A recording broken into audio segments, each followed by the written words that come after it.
Hi, my name is Amber Tippett. This is the last assignment for week 15 about the self-reflective between the blockbuster and the independent movies. The two movies we had to watch this week was Momentum and Toy Story 3.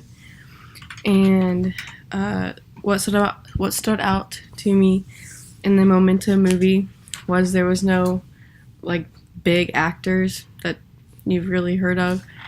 The only person that I really recognized from that movie was the guy at the beginning, and that's because I only recognize him from Sons of Anarchy. And the very first scene from this movie was a picture of just lots of blood. So it was definitely not intended for all of the audiences. This movie, you could really tell, was there wasn't really anything exciting about it. Other than that, I guess you could say this movie was kind of creative, and they didn't really have any rules to abide by since they were independent. They didn't really have anyone to refer to, or you have to talk to them if you can get it approved or whatever. The next movie was Toy Story 3.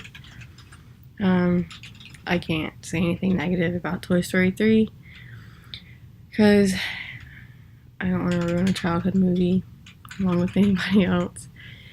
But up until this day, I thought that Toy Story was a major blockbuster, but I guess it kind of turned into one since it got so famous. And there was a lot of creativity behind Toy Story 3. Overall, all three of them were really good movies. And this was a childhood classic for not only my generation but mine. Or not only my generation but generations before me.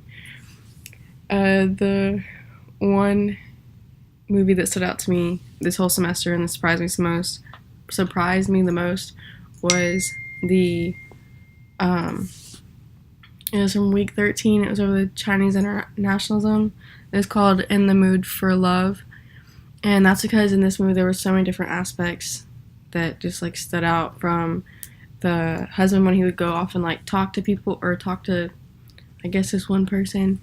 They never shot who he was actually talking to. And then the postcards, they emphasized and they shot the postcards a lot. And I think that had a lot to do with emphasizing on the internationalism at that time.